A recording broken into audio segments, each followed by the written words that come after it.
आप सभी को जय मसीह की और नई वाचा संगति में एक बार फिर से आप सभी का स्वागत है। क्या आप आनंदित हैं? यहोवा भला है और उसकी करुणा सदा की है। यहोवा भला है और उसकी भलाई सदा की है। हालेलुया। एक दूसरे को बोले, यहोवा भला है और उसकी भलाई सदा की है। पिछले संडे हमने सीखा था कि रन टू विन, है ना। हमें ऐसे दौड़ना है कि हम उस मुकुट को पाएं जो प्रभु ने हमारे लिए रखा हुआ है। तो आज जो मैं विषय आपके लिए लेकर आई हूँ वो है choose to be different, choose to be different in to serve the Lord. प्रभु के राज्य में आप अलग होने के लिए बुलाए गए हैं। हालेलुया। हम वचन में देखते हैं कि प्रभु के कई दास और दासियां हुए हैं जिन्होंने प्रभु के लिए साहस के साथ खड़े रहने का निर्णय लिया। कितनी भी कठिन परिस्थितियां आई, कठिन समय आया, लेकिन वो प्रभु के साथ खड़े रहे। उन्होंने अपने आप को पीछे नहीं हटाया और जब वो ऐसा करते हैं तो प्रभु ने भी उनको आदर दिया। प्रभु ने भी उनको उस उपयोगी बर्तन के समान बनाया जो बहुतों के आशीष का कारण बने। हालेलुया। तो आज मैं आपके साथ जो विषय लेकर आई हूँ वो यही है कि हम अलग होने के लिए बुलाए गए हैं। हम दुनियावी लोगों के समान नहीं हैं जो दूसरे करते हैं, जो दुनियावी लोग करते हैं, हम वैसे नहीं हैं। हम कुछ अलग करने के लिए, प्रभु के राज्य के लिए हम अलग होने के लिए बुलाए गए हैं। तो आज का विषय मैं आपके साथ यही बांटूंगी कि हम कैसे अलग हो सकते हैं। तो मेरे साथ आप निकाल लीजिए व्यवस्था विवरण 11 उसकी 26वीं आयत। व्यवस्था विवरण पुराने नियम की किताब है, उसकी 11वां अध्याय और उसकी 26वीं आयत। सुनो, मैं आज के दिन तुम्हारे आगे आशीष और शाप दोनों रख देता हूँ। अर्थात यदि तुम अपने परमेश्वर यहोवा को इन आज्ञाओं को जो मैं आज तुम्हें सुनाता हूँ मानो तो तुम पर आशीष होगी, और यदि तुम अपने परमेश्वर यहोवा की आज्ञाओं को नहीं मानोगे और जिस मार्ग की आज्ञा मैं आज सुनाता हूँ उसे तज कर दूसरे देवताओं के पीछे हो लोगे जिन्हें तुम नहीं जानते तो तुम शाप पाओगे। यहाँ पर हम देखते हैं कि इजराइलियों के सामने दो चॉइस दी गई है कि तुम चुन लो कि तुम किस रास्ते को अपनाना चाहते हो। तुम आशीष को पाना चाहते हो या तुम शाप को पाना चाहते हो, है ना। तो यहाँ पर हम देखते हैं कि उनके आगे एक चुनाव है, एक चॉइस है कि वो उन्हें चुनना है कि वो आशीष के रास्ते पर चलना चाहते हैं कि श्राप के रास्ते पर चलना चाहते हैं। अगर आशीष के रास्ते पर चलना चाहते हैं तो उन्हें प्रभु की आज्ञाओं को मानना पड़ेगा और दूसरे देवताओं की पूजा नहीं करनी पड़ेगी। और यदि श्राप को चाहते हैं तो वो दूसरे देवताओं के आगे पूज सकते हैं। तो यहाँ पर इजराइलियों के सामने चुनाव है, आशीष या श्राप। तो हमारे जीवन में भी कई बार ऐसी चीज़ें आती है कि हमें चुनाव लेना पड़ता है कि हमें आशीष को चुनना है या हमें श्राप को चुनना है। यदि हम प्रभु की आज्ञाओं को मानेंगे, यदि हम उनकी सारी इच्छाओं को पूरी करेंगे और जो प्रभु ने हमारे लिए रास्ता रखा है उसको पूरा करेंगे तो हम आशीष की ओर बढ़ते जाएंगे। यदि हम उनकी आज्ञाओं को ना मानकर अपवित्र जीवन जिएंगे, लड़ाई झगड़ा जो प्रभु के वचन के अकॉर्डिंग नहीं है, ऐसा करेंगे तो हम श्राप की ओर बढ़ते हैं। लेकिन हम अलग होने के लिए बुलाए गए हैं, इसलिए हमें प्रभु की आज्ञाओं को मानना है, हमें पवित्र जीवन जीना है ताकि हम आशीषों को पाएं जो प्रभु ने हमारे लिए रखी हुई हैं। हालेलुया। तो यहाँ पर कई ऐसे उदाहरण हैं बाइबल में दिए गए हैं कुछ लोगों के जिन्होंने अपना आशीष भरा जीवन, अपना समर्पण दिखाया और प्रभु ने उनको बहुतायत से बढ़ाया। उनके जीवन में भी कठिनाइयाँ आई, कठिन समय आए, है ना, परिस्थितियाँ बदली, उनको भी नाकामी मिली, लेकिन प्रभु ने कभी भी उन्हें छोड़ा नहीं। तो आज मैं कई ऐसे उदाहरण आपके सामने जीवन से रखूंगी लोगों के, जो प्रभु ने जिन लोगों ने प्रभु के लिए खड़े रहे, जो लोग प्रभु के लिए हमेशा अपने आप को देते रहे, जो आज्ञाएं मानते रहे, उनके लिए प्रभु ने बड़े बड़े काम को करे हैं। तो जो पहला उदाहरण जो मैं आपके साथ रखना चाहूँगी वो यूसुफ के जीवन से है। हालेलुया। तो यूसुफ आप जानते हैं, उत्पत्ति 39 में हम देखते हैं कि यूसुफ के सामने बहुत बड़ा प्रलोभन आ गया था। क्या आ गया था? प्रलोभन आ गया था, क्योंकि जो यूसुफ है वो पोतीफर के घर में एक दास के रूप में रह रहा था, और पोतीफर उस पर इतना विश्वास करता था कि उसने अपनी घर की सारी जिम्मेदारियों को यूसुफ के हाथ में सौंप दी थी।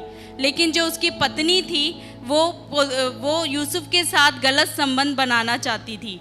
वो बार बार यूसुफ से बात करने की कोशिश करती थी, वो बार बार यूसुफ से मिलने की कोशिश करती रहती थी। और एक दिन क्या हुआ कि जब यूसुफ घर में अकेला था तो उसकी पत्नी ने उसको उकसाया और उसके साथ एक गलत रिश्ता रखने की कोशिश करी, है ना।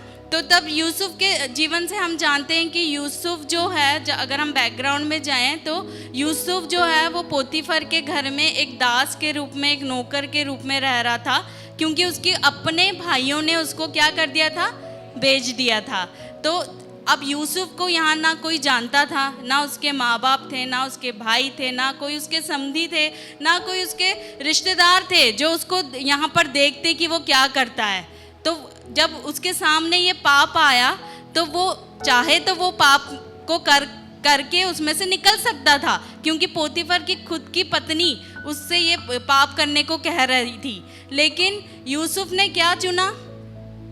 यूसुफ ने चुना कि वो वहाँ से, जब पोतीफर की पत्नी ने उसको ये काम करने के लिए बोला, तब यूसुफ वहाँ से भाग गया। हालेलुया। जब उसके सामने ये पाप खड़ा रहा तो उसने एक चुनाव लिया कि मैं ऐसा कोई पाप नहीं करूँगा जो मेरे प्रभु की नज़र में घृणित हो, जो मेरे प्रभु की आज्ञा के अनुसार ना हो, जो मेरे प्रभु, जिसके कारण मेरे प्रभु को लज्जा सहनी पड़े। तो वो जब ये पाप आता उसके सामने आया तो वो वहाँ से भाग गया। उसने ये चुनाव लिया कि मैं यहाँ से भाग जाऊँगा। तो ऐसा ही होता है जब हम, और जब वो पाप से भागा तो ऐसा नहीं है कि वो भागकर आसानी से रह पाया। जब वो पाप से भाग गया तो उसको जेल में डाल दिया गया। जो जब पोतीफर घर में आया तो उसकी पत्नी ने अलग सी कहानी बनाकर उसके पति को बताया, और उसका पति बहुत ज़्यादा गुस्से में आकर उसको, यूसुफ को कहाँ डाल दिया? जेल में डाल दिया। तो जब वो जेल में चला गया तो क्या वो आसानी से रह पा रहा होगा? नहीं। क्यों उसके ऊपर ये दुख आया? क्यों उसके ऊपर ये ताड़ना पड़ी? क्योंकि वो प्रभु के लिए खड़ा रहा, क्योंकि वो विश्वास योग्य रहा, वो पाप से भाग गया। उसके ऊपर ताड़ना आई, उसके ऊपर ये परिस्थिति आ गई कि वो जेल में चला गया। लेकिन जब हम देखते हैं आगे, जब हम देखते हैं यूसुफ जेल में रहने लगा, उसके पास ना खाने को होगा, हम नहीं जानते कि किस परिस्थिति में रह रहा होगा वो, लेकिन वो फिर भी प्रभु की महिमा करता रहा वहाँ पर भी। और यहाँ पर हम देखते हैं कि उसने चुनाव लिया कि मैं पाप को छोड़कर प्रभु का रास्ता अपनाऊंगा।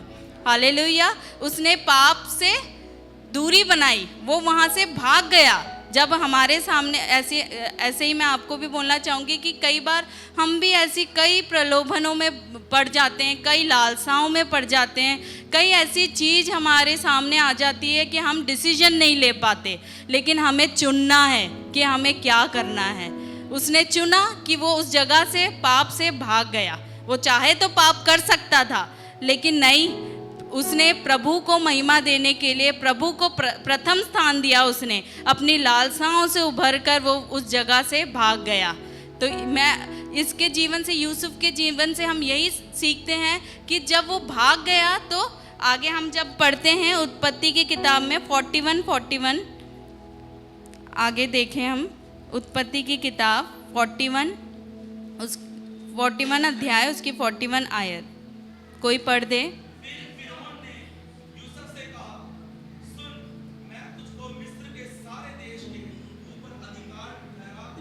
हालेलुया।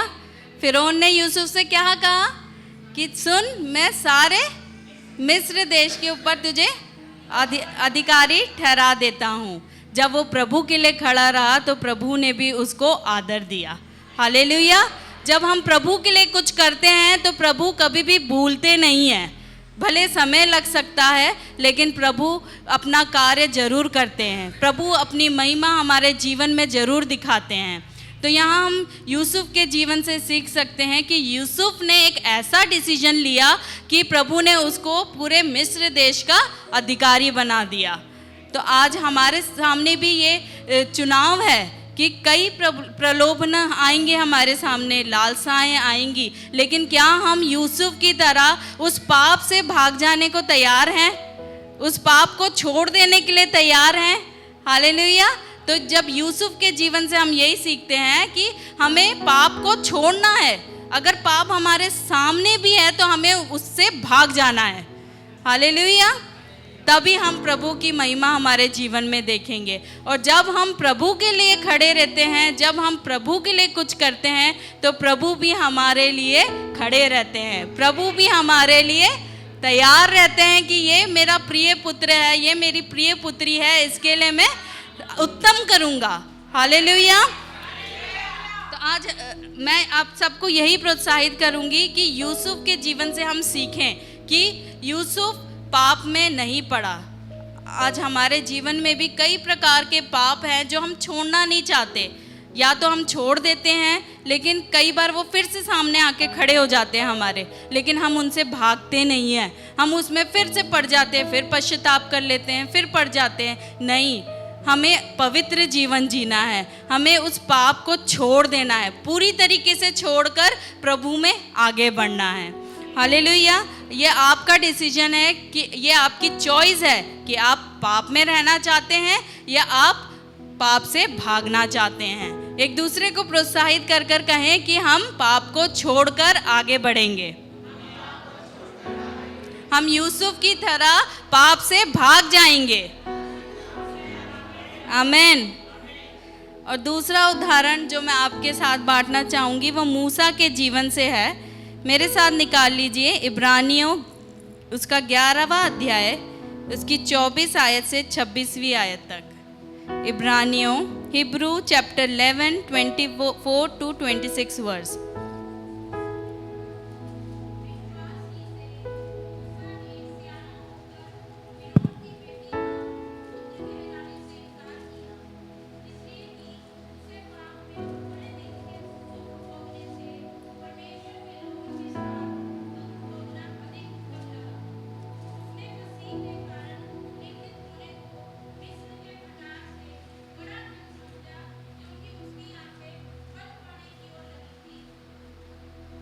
आमीन। हालेलुया।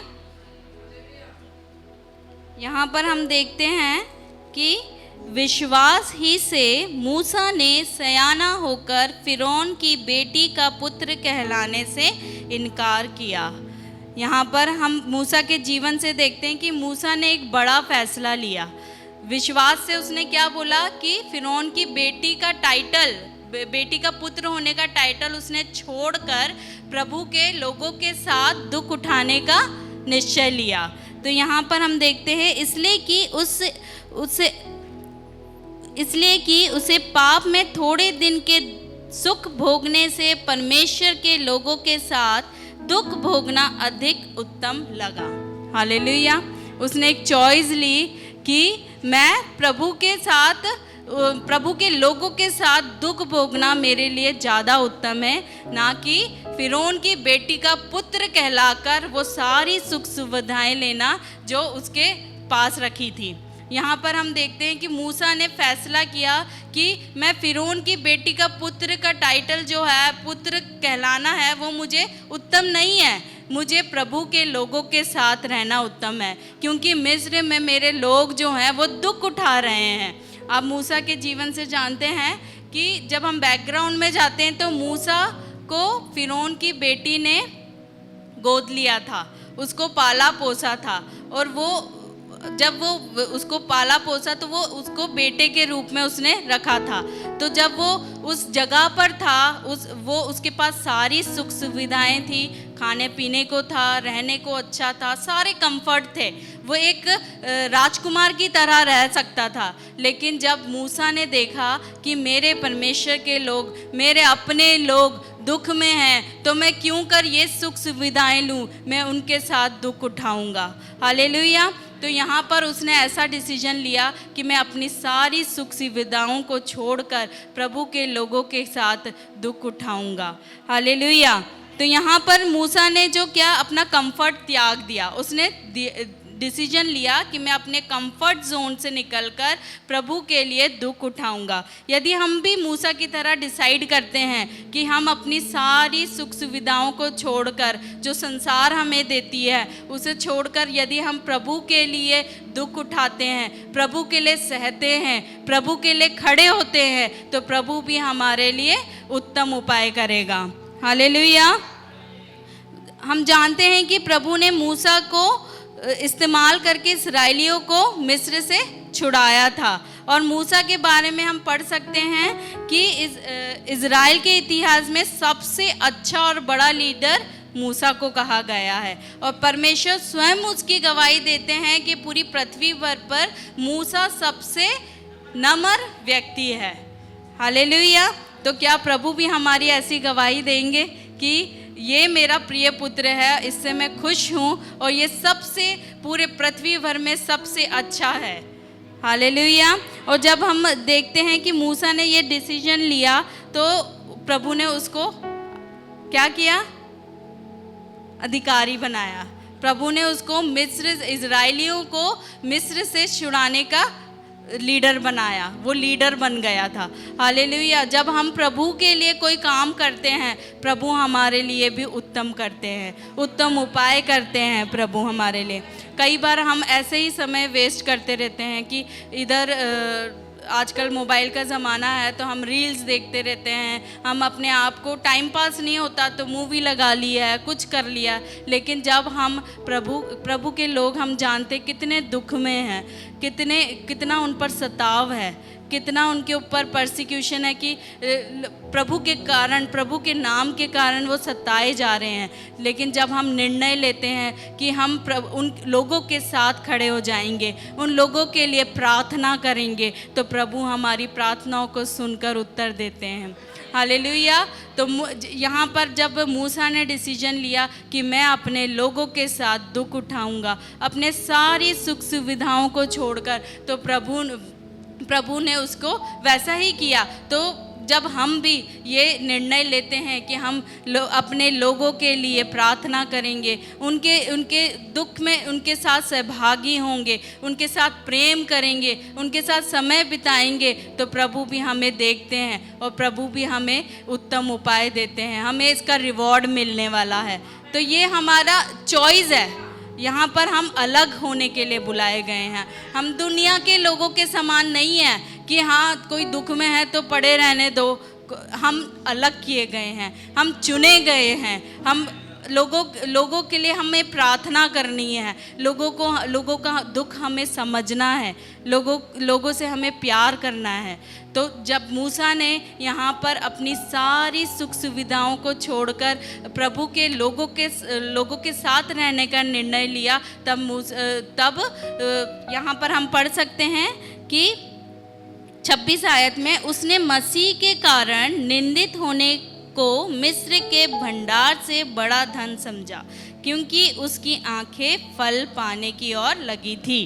जो उसने क्या करा, मूसा ने मसीह के कारण निंदित होने को मिस्र के भंडार से बड़ा धन समझा। मूसा निंदित हुआ, दुख उठाया उसने अपने लोगों के साथ, लेकिन वो चाहे तो सुख सुविधाएं भी ले सकता था, वो सारे लाभ ले सकता था, वो आराम से रह सकता था। लेकिन नहीं, उसने अपने मसीह के लिए निंदित होने को अच्छा समझा, ना कि एक कंफर्ट जीवन जीने के लिए, ताकि वो फल को पाए जो प्रभु ने उसके लिए रखा है। उसकी आंखें फल की ओर लगी हुई थी। ये सारी जो संसार की सुख सुविधाएं हैं, जो जो आराम है, जो कंफर्ट है, जो हमारा शरीर है, ये एक दिन नाश हो जाएगा, लेकिन जो हमें अनंत में मिलने वाला है रिवॉर्ड, वो कभी नहीं मरेगा। इसलिए हमें चुनाव लेना है कि हमें क्या चुनना है, हमारे लिए क्या अच्छा है और क्या बुरा है। यदि तो हम प्रभु की आज्ञाओं को मानेंगे, यदि हम प्रभु के साथ चलेंगे, प्रभु के साथ खड़े रहेंगे, तो हमें रिवॉर्ड मिलेगा। यदि हम अनाज्ञाकारिता में जिएंगे, अपवित्र जीवन जिएंगे, तो श्राप हमारे ऊपर पड़ेंगे। इसलिए चुनाव आपके ऊपर है, चुनाव आपका है कि आप क्या चुनना चाहते हैं, कि आप आशीषित जीवन जीना चाहते हैं कि आप श्रापित जीवन जीना चाहते हैं। हालेलुया। तो हम तीसरा उदाहरण जो मैं आपके साथ बांटना चाहूँगी वो है दाऊद के जीवन से। हालेलुया। आप सब जानते हैं कि दाऊद ने गोलियात को मारा था। यह कहानी हम सभी को पता है कि दाऊद ने क्या किया था। गोलियात बहुत बड़ा था और दाऊद छोटा था, नाटा था, उसने गोलियात को मारा था। तो यहाँ पर पूरे इज़राइल में जो सारे लोग जो युद्ध के लिए गए थे, पूरे इज़राइल लोग, और जो युद्ध के लिए सेना गई थी, और यहाँ तक कि राजा भी, वहाँ के इज़राइल के राजा भी वहाँ पर डर कर बैठ गए थे गोलियात को देखकर। वो उससे मुकाबला नहीं कर पा रहे थे, लेकिन जब दाऊद वहाँ पर जाता है तो वो बोलता है मैं जाऊँगा। हालेलुया। दाऊद का जब हम पीछे से देखें तो दाऊद जो है वो लड़ने के लिए या युद्ध में नहीं आया था, वो अपने भाइयों के लिए भोजन को लेकर आया था। वो वहाँ पर युद्ध में नहीं था, लेकिन जब वो देखता है कि मेरे लोग उस पलिश्ती के सामने जो ललकार रहा है डर कर बैठ गए हैं, तो दाऊद वहाँ पर हौसला करता है, हिम्मत करता है, और वो बोलता है कि मैं जाऊँगा, मैं खड़ा हूँगा, मैं लड़ूंगा। हालेलुया। तो वहाँ पर जब दाऊद है वो गोलियात के सामने लड़ने के लिए तैयार है। उसने एक डिसीजन लिया कि भले जितना भी बड़ा हो, लेकिन मेरा परमेश्वर हमें विजय दिलाएगा, मेरा परमेश्वर मुझे जीत दिलाएगा, मैं लड़ूंगा और मैं जीतूंगा। हालेलुया। यहाँ पर जब वो राजा के सामने जाता है तो दाऊद क्या बोलता है, जब मैं पिता की भेड़ बकरियों को चराता था तब शेर आए, मैंने उसको भी मारा, भालू आए, मैंने इसको भी मारा, तो मैं गोलियत से भी लड़ूंगा, मैं लड़ूंगा और मैं जीतूंगा, क्योंकि परमेश्वर मेरे साथ है। हालेलुया। यहाँ पर उसने एक डिसीजन को लिया कि मैं आगे बढ़ूंगा, मैं लड़ूंगा, मैं जीतूंगा, क्योंकि मेरा परमेश्वर विजयी परमेश्वर है, मेरा परमेश्वर विजयी है, वो हमें जय के उत्सव में लेके चलता है। हालेलुया। तो यहाँ पर हम दाऊद के जीवन से भी देखते हैं कि दाऊद ने एक ऐसा डिसीजन लिया जहाँ सब लोग डर कर बैठ गए थे, घबरा गए थे उस गोलियात से जो बहुत बड़ा था, लेकिन दाऊद ने डिसीजन लिया कि मैं जाऊंगा और मैं लड़ूंगा, और वो विजय को भी प्राप्त करता है। हालेलुया। तो ऐसे ही हमारे जीवन में भी कई गोलियात जैसी परिस्थितियां आती है, बड़ी बड़ी मुश्किलें आती हैं, ऐसी परिस्थितियां जिसमें से हमें निकलने का कोई भी रास्ता नहीं नज़र आता, लेकिन हम डर कर बैठ जाते हैं। लेकिन मैं आप सबको बोलूँगी कि परमेश्वर ने हमें भय का आत्मा नहीं दिया, परमेश्वर ने हमें जय का आत्मा दिया है। तो हम जितनी भी बड़ी मुसीबतें आए, जितनी भी बड़ी परिस्थितियां आ जाए, बीमारी आ जाए, हम लड़ेंगे, हम आगे बढ़ेंगे और विजय को प्राप्त करेंगे। तो मैं आप सबसे भी यही बोलूँगी कि एक ऐसा डिसीजन ले कि आप भले कैसी भी परिस्थिति में हो, कोई भी समस्या आपके सामने खड़ी हो, उससे हार कर बैठना नहीं है, क्योंकि जब आप डरेंगे तो आप हार जाएंगे, जब आप लड़ेंगे तो आप विजय को प्राप्त करेंगे, क्योंकि हमारा परमेश्वर विजयी परमेश्वर है, वो हमें विजय दिलाता है। हालेलुया। यहाँ पर गोलियात, जब दाऊद गोलियात को मारा तो जब देखा हमने कि वो विजय को प्राप्त किया, उसने उसको मार डाला, जहाँ सारे इजराइली इतने बड़े बड़े सेनापति सारे लोग डर के बैठे थे, लेकिन एक छोटे से नाटे से इंसान ने उस बड़े गोलियात को मार डाला। क्यों? क्योंकि परमेश्वर उसके साथ था। आमीन। जब हमारे साथ परमेश्वर है तो हम सब कुछ कर सकते हैं। आमीन। जब हमारे साथ परमेश्वर है तो हम कैसी भी परिस्थिति हो हम जय को प्राप्त करेंगे, हम उसमें से निकल जाएंगे। आमीन। तो हम यहाँ दाऊद के जीवन से यही सीखते हैं कि ऐसा फैसला लेना है हमें डरना नहीं है, हमें जय के साथ बढ़ना है, हमें उससे लड़ाई करनी है ताकि हम जीत पाएं। आमीन। अगला उदाहरण जो मैं आपके साथ बांटना चाहूँगी वो है दानियल के जीवन से।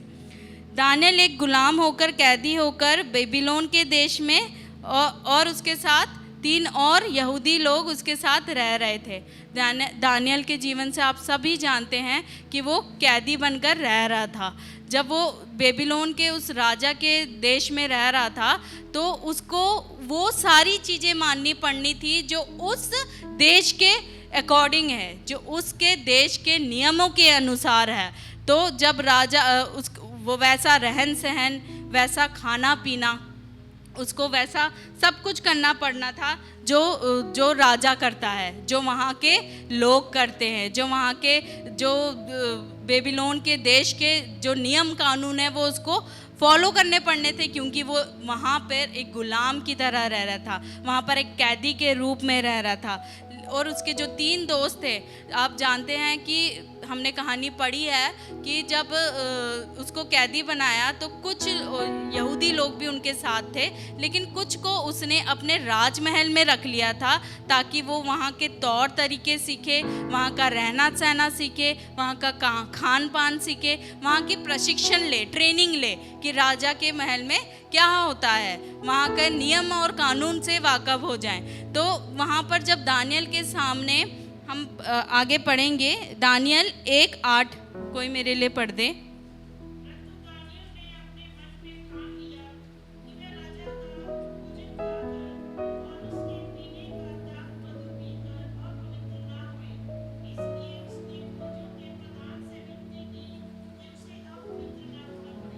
आमीन। यहाँ पर हम देखते हैं कि उसने अपवित्र ना होने का निर्णय लिया। यहाँ पर उसके सामने ऐसी परिस्थितियाँ आ गई कि उसको वो खाना पड़ना था, लेकिन उसने मना कर दिया, उसने अपवित्र जीवन जीने से मना कर दिया। उसने बोला कि मैं प्रभु का बेटा हूँ, मैं प्रभु की संतान हूँ और मुझे व्यवस्था का मानना बहुत ज़रूरी है। वो व्यवस्था को मानने वाला एक व्यक्ति था। उसने क्या करा, उसने मना कर दिया कि चाहे मेरी जान चली जाए लेकिन मैं प्रभु के विरोध में जाकर कोई ऐसा काम नहीं करूँगा, मैं अपवित्र जीवन नहीं जीऊँगा ताकि जिससे मेरे प्रभु को हानि उठानी पड़े, जिससे मेरे प्रभु का नाम खराब हो। उसने उस अपवित्र चीज़ को मना कर दिया और उसने ऐसा जीवन जिया जो पवित्र था। हमने देखा कि दानियल को कहाँ पर डाल दिया गया था, शेरों की मान में, और शद्रक मेशक अबेदनगो को भी आग की भट्टी में डाल दिया गया था। लेकिन जब वो प्रभु के साथ खड़े रहे तो प्रभु भी उनके साथ था। वो शेरों की मान में से निकल गया, वो आग की भट्टी में से बिल्कुल स्वस्थ आ गए। क्यों? क्योंकि परमेश्वर उनके साथ थे, क्योंकि उन्होंने एक ऐसा डिसीजन लिया जो प्रभु के सामने ग्रहण योग्य था, जो प्रभु को भाता था। आज हमारे जीवन में भी हम ऐसे डिसीजन ले जो प्रभु के सामने ग्रहण योग्य हो, जो प्रभु को भाते हो। एक ऐसा जीवन जिए जो पवित्र हो, अपवित्रताई को छोड़कर, पापों को छोड़कर हम ऐसा जीवन जिए जो पवित्र हो। हमें ऐसा डिसीजन लेना है कि हम प्रभु के सामने खड़े होने पाए और प्रभु कहे कि ये मेरा प्रिय पुत्र है। हमें ऐसा जीवन जीना है कि प्रभु हमसे प्रसन्न हो, हम प्रभु की आज्ञाओं को माने, एक ऐसा जीवन जिए जो प्रभु के सामने ग्रहण योग्य हो। आमीन।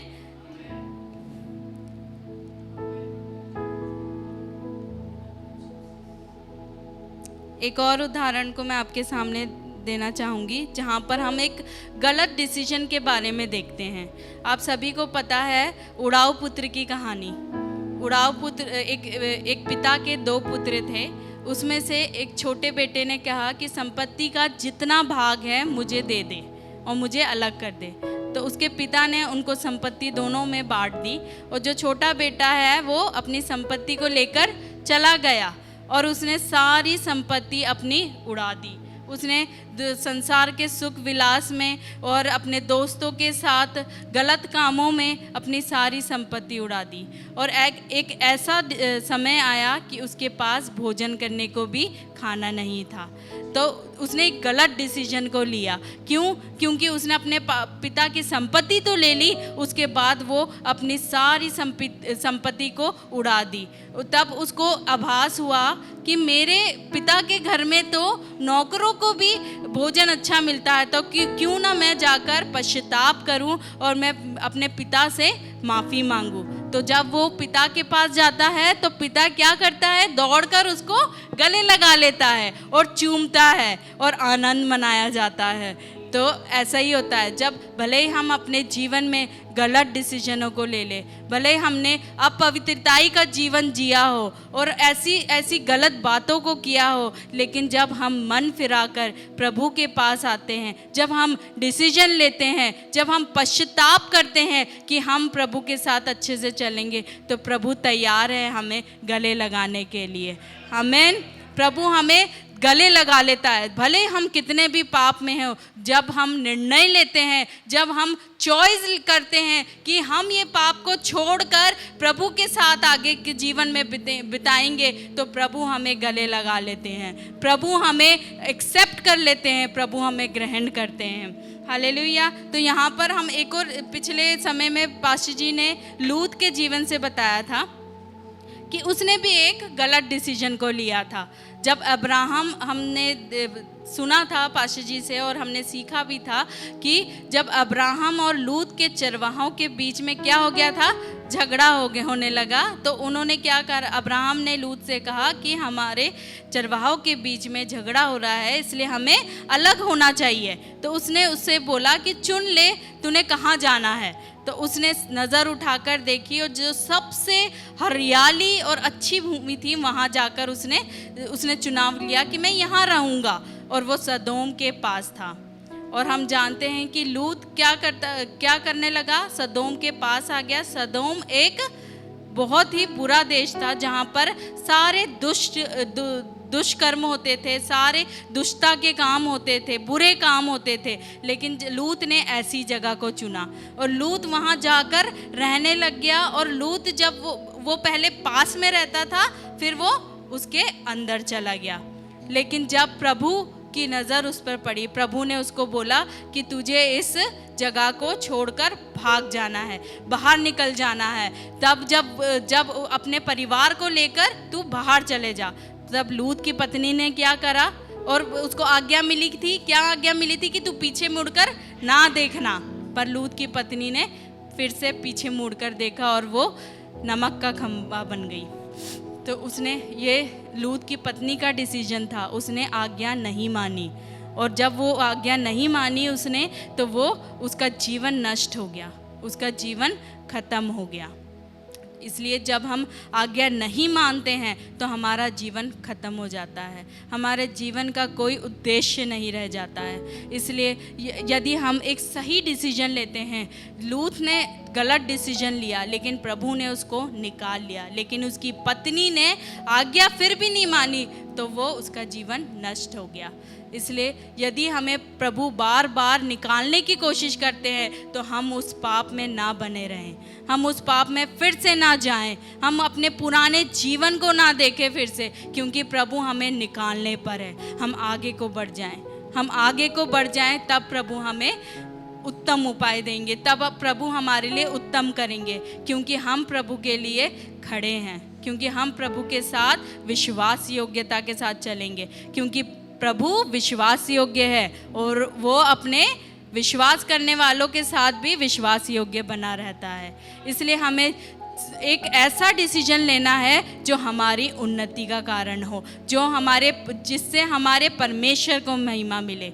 चाहे हम जो भी पाप में हों आज, लेकिन प्रभु के सामने यदि हम वो पापों को मान लेते हैं तो प्रभु हमें गले लगाने को तैयार है।